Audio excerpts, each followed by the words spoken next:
Olá a todos. Sou o juiz Andrew Napolitano do programa Judging Freedom. Hoje é segunda-feira, 1 de dezembro de 2025. O nosso amigo Alistair Crook está conosco ao vivo de Pequim, China. Alistair, é um prazer, meu caro amigo. Obrigado por se juntar a nós. Agradeço por todos os desafios que teve de ultrapassar para conseguir estabelecer esta ligação entre Pequim e Nova York.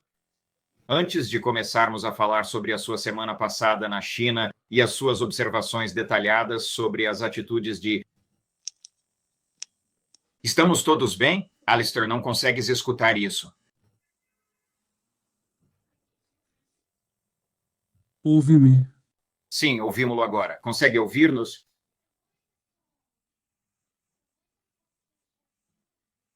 O meu mudou. Não está no modo silencioso, pois não? O Alistair consegue ouvir-nos? Por favor, tenham paciência, estamos a chegar lá. Não há som.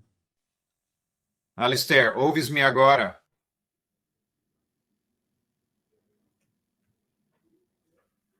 Certo. O Alistair vai tentar ligar-se novamente com a ajuda de algumas pessoas inteligentes que estão com ele em Pequim e, com sorte, poderá ouvir-nos em breve. Tenho muitas perguntas para lhe fazer sobre a atitude do povo chinês, das elites chinesas e do governo chinês em relação ao atoleiro em que os Estados Unidos se meteram em Gaza e na Ucrânia. Alistair, estamos de volta? Sim, estamos de volta. Desculpa por esses problemas técnicos. Agradeço e também agradeço aos técnicos que estão a colaborar consigo. Tenho conhecimento de que está a passar a semana na China. E antes de discutirmos as posturas de Pequim, bem como as atitudes do povo chinês e das elites chinesas em relação ao impasse dos Estados Unidos em Gaza e a situação na Ucrânia, antes de chegarmos a esse ponto, gostaria de lhe perguntar, na medida em que pudesse compreender o pensamento do primeiro-ministro Netanyahu, se alguma vez haveria uma segunda fase para o denominado Acordo de Paz de Gaza? Não, acho que é muito claro que nunca foi realmente pretendido e podemos ver isso claramente porque, quero dizer, a primeira parte estava bem detalhada, meticulosamente delineada e foi executada devidamente. Possuía uma estrutura definida. A segunda fase foi deixada verdadeiramente sem qualquer tipo de estrutura. E penso que isso foi deliberado porque então deu a oportunidade a Israel de o reestruturar de uma forma que fosse, por outras palavras, introduzindo a zona amarela. Posteriormente, estão a implementar áreas onde os palestinianos não terão permissão para entrar. Estão a tentar, por assim dizer, estabelecer áreas, zonas seguras para as quais os palestinianos serão confinados. Então, de forma clara, não é. E acredito que isso era evidente desde o princípio. E é bastante claro, pelo que ele mencionou e pelo que observamos na imprensa, que na verdade o que está a ocorrer é que eles estão a começar a avançar do cessar-fogo para as próximas etapas, o que resultará em os palestinianos serem empurrados para uma área ainda mais reduzida, com os israelitas a cercá-los completamente e realmente a guerra a continuar, pois estão a violar o cessar-fogo constantemente, tal como está a acontecer no Líbano, disparando e matando palestinianos. Os palestinianos ainda tentam respeitar o cessar-fogo, mas isto não pode durar muito. Claramente, colapsará em breve, se é que não está já quebrado. Então, os israelitas não cumpriram o cessar-fogo. Presidente, o presidente comprometeu os Estados Unidos a garantir a paz.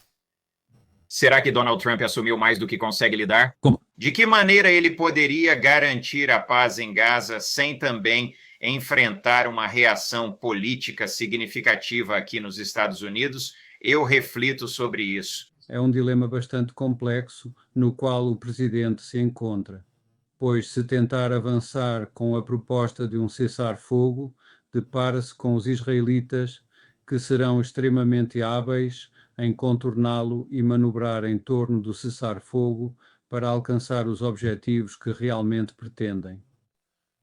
E, naturalmente, ele não deseja que esta situação se desfaça nesta fase atual. E, simultaneamente, se ele fosse totalmente bem-sucedido, iria deparar-se com determinados setores de apoio a Israel nos Estados Unidos, que igualmente ficariam insatisfeitos com tal situação. Ou ele se opõe aos israelitas e precisa de o fazer de maneira bastante firme e vigorosa, o que trará repercussões e resistência nos Estados Unidos, ou tenta avançar com isso, e os israelitas encontrarão formas de o frustrar e de regressar ao que desejavam, que era, por assim dizer, manobrar Gaza para um estado de nova ocupação. Foi todo o plano Witkoff-Kushner meramente um estratagema para conseguir trazer os reféns de volta ao lar? Ou, por outras palavras, Tony Blair acabará eventualmente por se tornar o governador-geral de Gaza? É ridículo só de pronunciar essa frase. Sim, é. Portanto, essa é a resposta completa. No entanto, eu acredito que esse era o interesse principal e estou convencido de que a ideia era que, de alguma maneira, trazer os reféns de volta para casa criaria as condições em que o cessar-fogo se manteria e prosseguiria. Porque acho que eles talvez não conheçam realmente a história dos cessar-fogos no Médio Oriente e em Israel, e entre Israel e os palestinianos em particular. Portanto, não acho. Portanto, realmente não acho. Penso que o objetivo era trazer os reféns para casa. Isso era visto como importante para a base na América. Relativamente à próxima fase, bem, isso está nas mãos de Israel, na sua perspectiva, creio eu. Contudo, o que está a alterar-se, acredito eu, é que Trump não lê muito, possivelmente, mas ele lê e escuta as sondagens. E penso que as sondagens estão a mostrar uma forte tendência e uma tendência acelerada de afastamento do apoio a Israel e ao que estão a fazer em Gaza e na Cisjordânia. Agora ele teve de se ajustar para tentar manter a situação a decorrer um pouco mais no processo de torná-la mais permanente. Mas os israelitas realmente têm a vantagem. Eles têm a posição dominante. Podem alegar que há um ataque ou uma operação planeada pelos palestinianos ou simplesmente bombardeá-los na compreensão de que a certa altura o Hamas dirá que já chega e que vão contra-atacar. O que eu escuto e compreendo é que os israelitas estão a afirmar de forma bastante clara que o Hamas se reintegrou em Gaza, está a conquistar a consciência dos palestinianos, está a reequipar-se, a angariar apoio e a restabelecer o controlo sobre Gaza. E assim, os israelitas também estão a tornar-se cada vez mais inquietos com essa situação porque afirmam que estão a receber armamentos, que na verdade estão a rearmar-se, que o seu moral não está de modo algum abalado, pelo contrário, que estão efetivamente a revitalizar Gaza para a resistência. É aí que estamos, acho eu, agora. Tem passado tempo na China, teve a oportunidade de captar o pensamento chinês, quer seja das elites governamentais ou das pessoas comuns? E se começarmos? Muito bem, vamos iniciar com a situação na Ucrânia e o atoleiro em que os Estados Unidos se encontram atualmente. Na Ucrânia, qual é a percepção das pessoas, das elites e do governo em relação ao comportamento dos Estados Unidos no contexto ucraniano? Bem, eu preferiria, se me for permitido, voltar a isso, dizendo algumas coisas sobre as enormes mudanças que estão a ocorrer na China. Claro. E o que está a ocorrer atualmente é uma percepção de que estamos verdadeiramente num período de algumas dinastias, o que implica que até ao presente os Estados Unidos e o Ocidente acreditavam que detinham uma influência considerável sobre a China. E o que está a acontecer neste momento é que, na verdade, a China atualmente possui a vantagem sobre o Ocidente.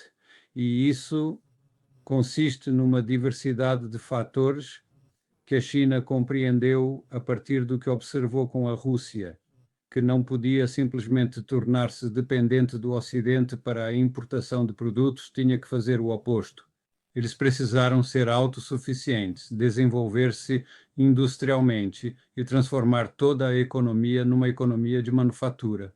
Isso é o oposto do que ocorreu na maior parte do Sudeste Asiático. Por outras palavras, a economia, o mercado. Diferentemente do Ocidente, onde o mercado predomina, naquele lugar, o Estado exerce controle sobre o mercado em prol do interesse nacional. Dessa forma, eles desenvolveram um vasto complexo industrial. A segunda ação que tomaram foi administrar a inteligência artificial de uma forma totalmente distinta da abordagem dos Estados Unidos.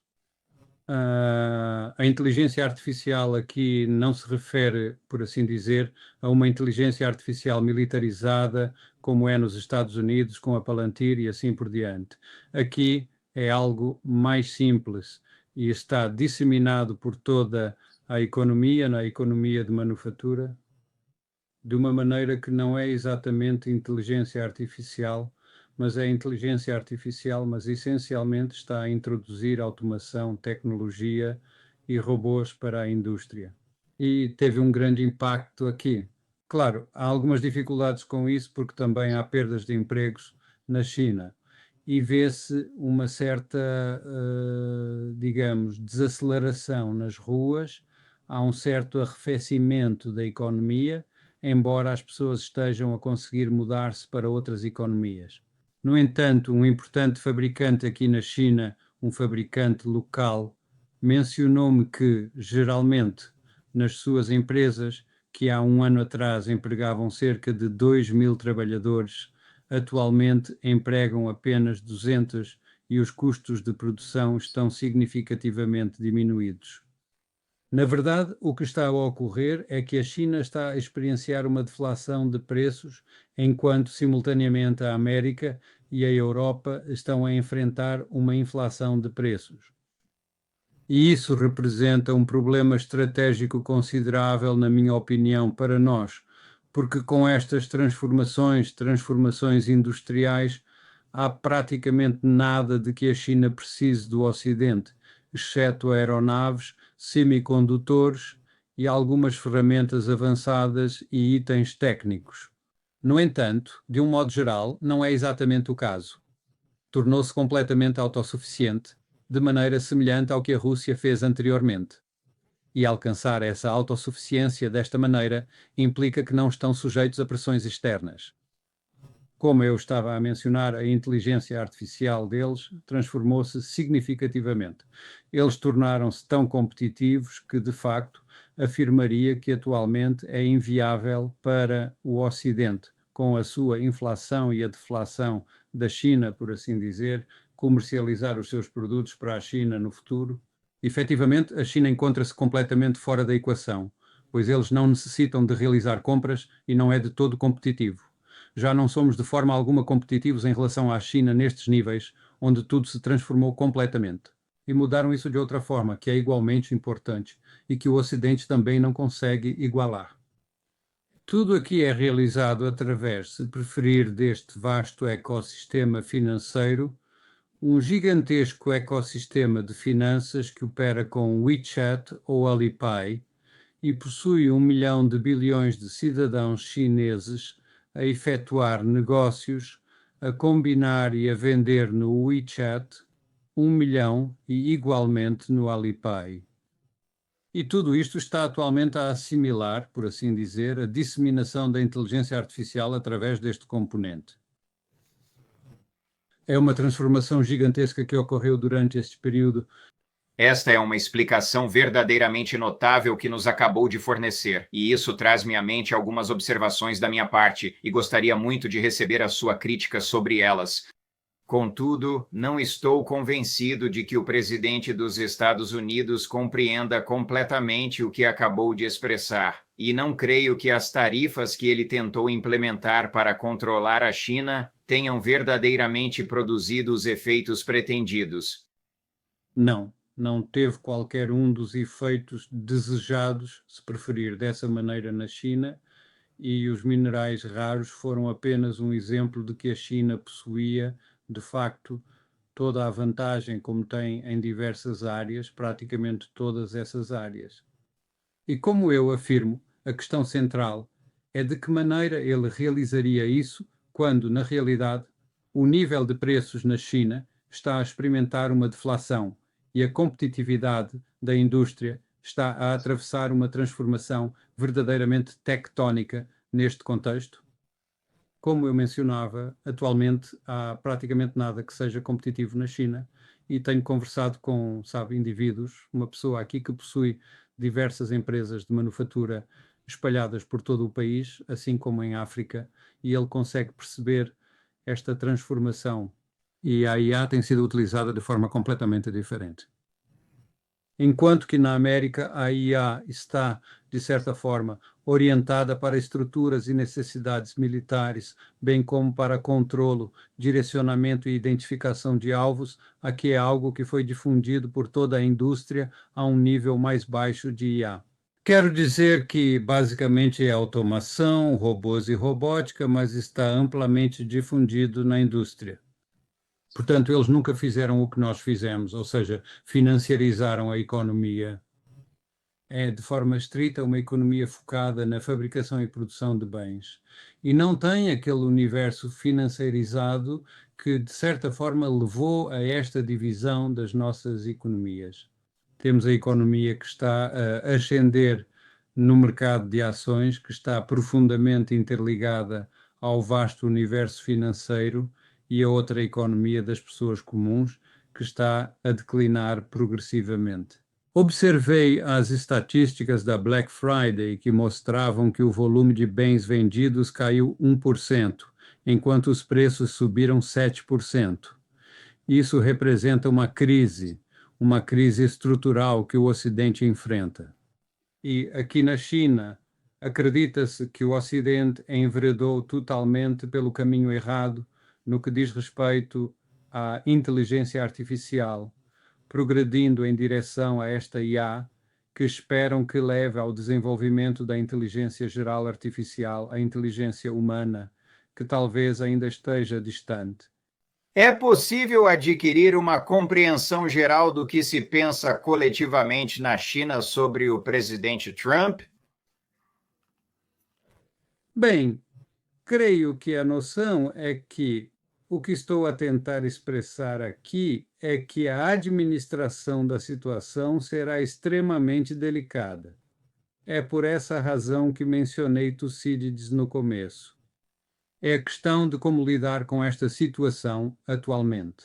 Será extremamente desafiante para os Estados Unidos aceitarem a transformação significativa que ocorreu na China durante este período. Se desejar, a evasão da armadilha do dólar, a criação do seu próprio ecossistema financeiro e estes sistemas de inteligência artificial de código aberto, que estão a ser implementados na indústria e também na esfera financeira.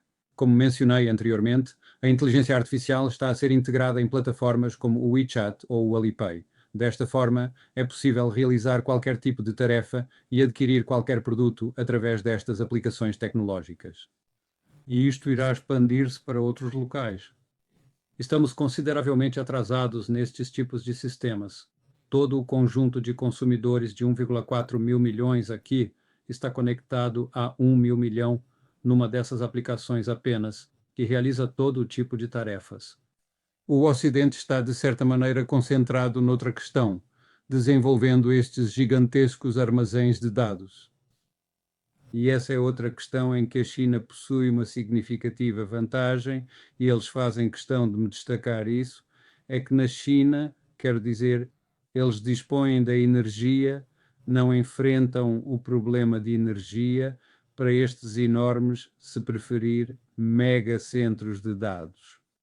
Possuem eletricidade e obtêm-na a partir de diversas fontes e estão, efetivamente, a reduzir as suas necessidades de petróleo atualmente. Consomem uma quantidade substancial de petróleo, mas 50% desse petróleo é utilizado para transporte transporte de mercadorias, transporte de modo geral no contexto da economia. O que eles propõem é que a inovação está a acontecer de forma muito rápida. Todas as motas e todos os automóveis aqui são movidos a eletricidade. Eles estão convencidos de que as suas necessidades de petróleo irão ser significativamente reduzidas. Eles irão, gradualmente, tornar-se menos dependentes do petróleo como uma fonte principal de energia e possuem diversas outras iniciativas em andamento. Além disso, têm novas concepções inovadoras sobre energia. Estão a investir fortemente na fusão nuclear. Têm a expectativa de que isso venha a ser fusão nuclear. Esperam conseguir ter um projeto operacional de fusão nuclear em funcionamento. E eles igualmente possuem outros sistemas, um sistema que não é nuclear para a geração de eletricidade. É demasiado complexo para eu entender completamente, mas trata-se de um sistema baseado em tório. E estas questões, acreditam eles, irão alterar o equilíbrio energético também, mas em benefício da China agora e, mais uma vez, estou a afirmar que considero que isto será extremamente desafiante, pois as repercussões para a Europa e para a América, quer dizer, serão especialmente severas, dado que estamos a investir uma quantia tão significativa no nosso modelo de IA e penso que os chineses não têm essa crença, acreditam que isso será viável a longo prazo. Enorme, quer dizer, trilhões estão a ser investidos em IA numa tentativa de alcançar a dominância em IA. E os chineses estão a fazer open source, a espalhar o deles quase sem custo. Está a ser disseminado, está a ser amplamente utilizado. As pessoas estão a inclinar-se para o modelo chinês de inteligência artificial e acreditam que a inteligência artificial nos Estados Unidos é uma enorme bolha e nunca irá gerar receitas significativas. Eles conseguirão gerar receitas porque o modelo deles está interligado a este ecossistema financeiro e podem transferir as receitas da esfera financeira para a inteligência artificial, de modo que a inteligência artificial seja autossuficiente e sustentável, pois está a gerar fluxos de caixa e a produzir receitas para o futuro. Portanto, estão muito confiantes de que há problemas. Como eu disse, estão a ser afetados pela IA. Os preços estão a descer. Informam-me. Os industriais comunicam-me que as pessoas estão a conseguir empregos. Não é a situação ideal, mas está a funcionar de forma adequada. E o problema verdadeiro é o facto de existir deflação de preços aqui e inflação de preços no Ocidente. Como é que vamos conseguir ser competitivos? Como podemos obter vantagem nesta condição? Parece-me ser um acontecimento verdadeiramente marcante, uma condição impressionante que se verifica aqui. E assim, nesta circunstância, a resposta, naturalmente, provavelmente nos Estados Unidos, bem, sabe, teremos que fazer mais esforços para tentar conter a China e impedi-la e lidar com ela para que não se torne dominante. O que estou a dizer é que eles se tornaram dominantes. Têm a vantagem, uma grande vantagem sobre nós, isto é, na prática, Tucídides. Antes de nos retirarmos, vamos fazer uma transição para o domínio político. Existe alguma opinião consensual sobre o presidente Trump ou sobre a situação complexa em que os Estados Unidos se encontram, seja na região de Gaza ou na Ucrânia? Acredito que a primeira coisa que eu mencionaria, e estou ciente de que desejas explorar isso, é que eles têm a percepção de que os Estados Unidos estão a enfrentar dificuldades financeiras. Essa é a primeira questão. E possivelmente tem razão na sua perspectiva sobre este assunto. Considero que a segunda questão é que eles acreditam que, no que concerne à situação na Ucrânia, será necessário alcançar um acordo e que o presidente Trump poderá aceitar um acordo que talvez tenha emergido devido aos sucessos militares da Rússia, em vez de qualquer outro fator. Então, eles estão a observar atentamente o que está a ocorrer na Ucrânia. Não creio que eles acreditem que a estratégia em relação à situação na Ucrânia, por assim dizer, os argumentos apresentados, seja provável que tenha êxito que seja provável que resulte num acordo. E eles acompanham isso com bastante atenção.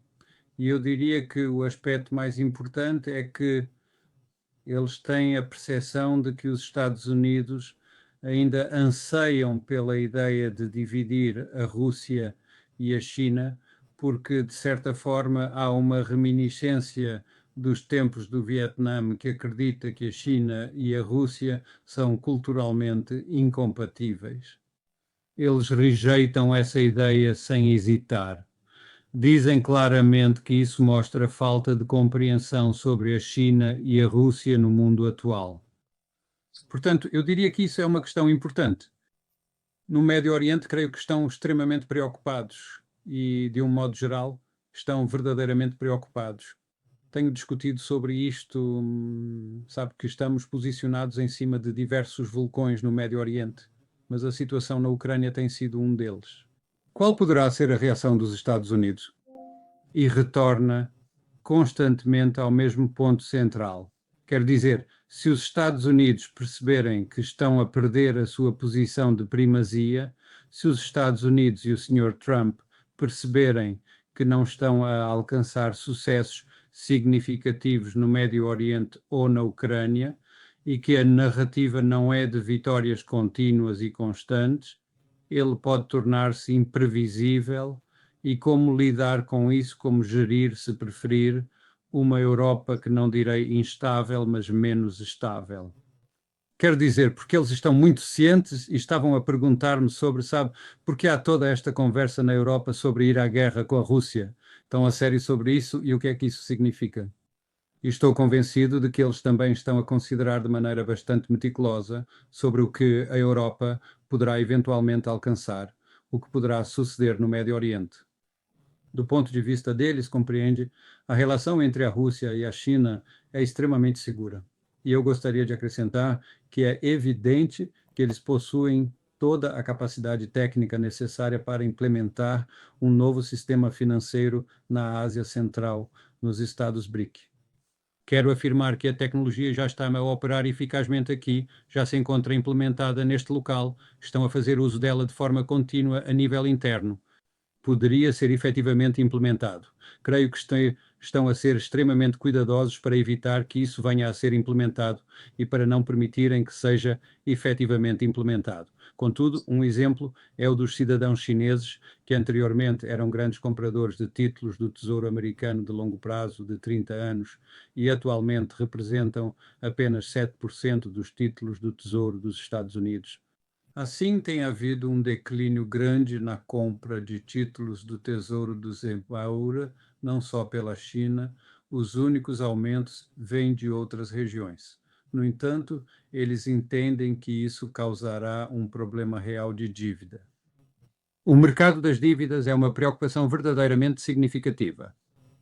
Eles não confiam verdadeiramente nessas medidas de utilizar stablecoins e outras estratégias para tentar aumentar a aquisição de obrigações dos Estados Unidos ou de títulos dos Estados Unidos, especificamente o crédito de curto prazo. Eles não veem que isto está realmente a funcionar. Por isso, acreditam que haverá um verdadeiro problema nesse aspecto.